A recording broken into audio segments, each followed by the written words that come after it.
Standing at the podium during my promotion celebration, she lifted her champagne glass with a radiant smile, then turned to my husband and declared, "To the biggest loser I've ever known."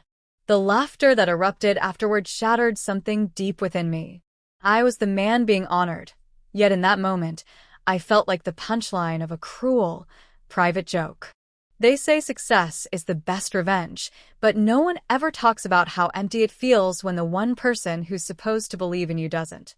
For the past 10 years, I built everything from the ground up: an ever-growing real estate firm, our dream home, and a solid reputation for turning setbacks into success stories.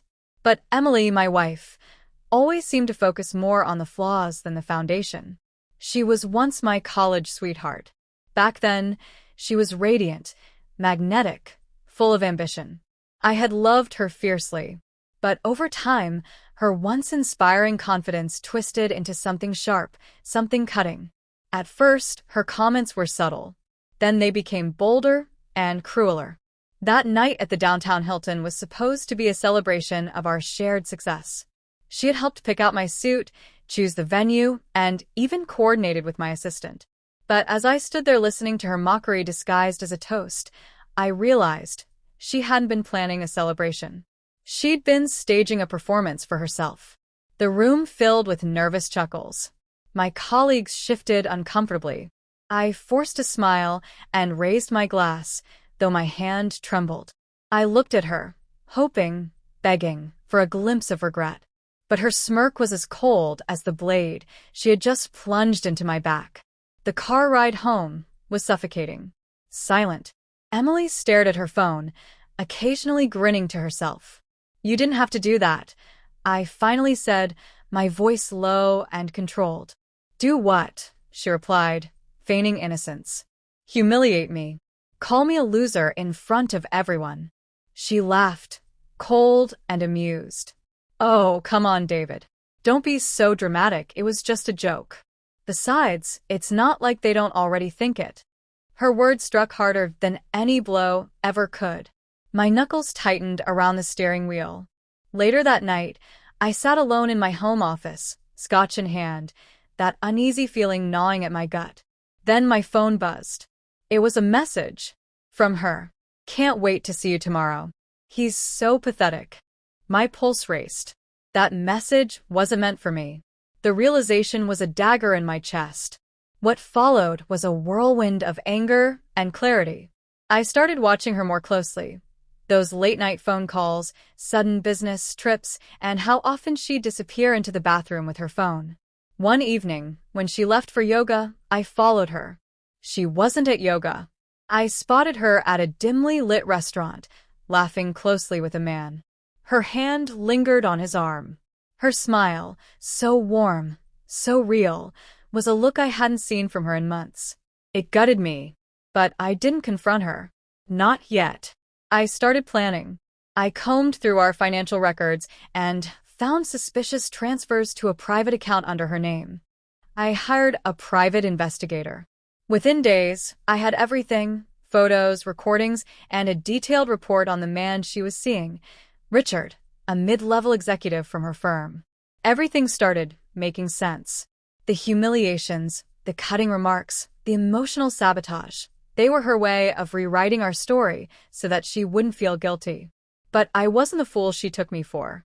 I called my lawyer, updated my will, quietly moved assets into a trust that only I could access.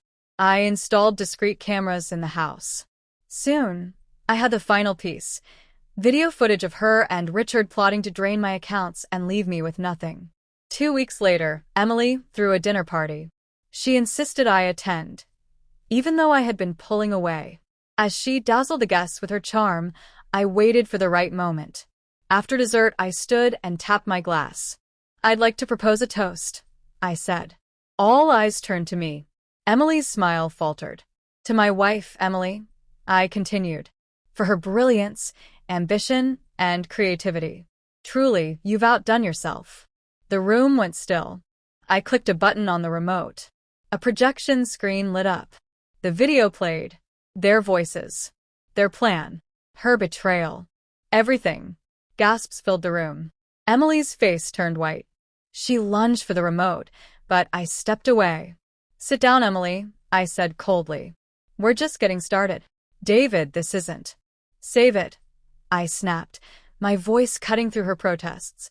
"You called me a loser, but let me show you what winning really looks like." I laid it all out. The trust, the prenup that left her with nothing, the divorce papers already filed. And finally, I delivered the final blow. Richard had been fired after an anonymous tip to HR exposed their affair. His wife had left him. His reputation? Ruined. "You tried to destroy me," I said, voice rising.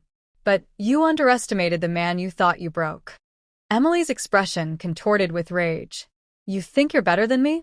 You're pathetic, David." Her words no longer pierced me. They only fueled me. "I'm done being your punching bag," I said. "This is your mess now." She stormed out, slamming the door behind her. The silence that followed? I embraced it. In the weeks that came, the fallout hit her hard. She lost her job. Her social circle collapsed. People finally saw who she really was. Meanwhile, I rebuilt, peacefully, quietly. I sold the house, moved into a modern apartment high above the city, and for the first time in years, I breathed freely. One evening, gazing out over the skyline, I thought about everything I had endured. I wasn't a loser.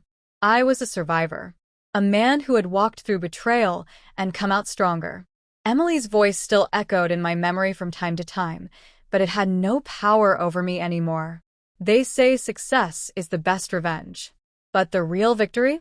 Walking away with your dignity and leaving the ruins of betrayal behind.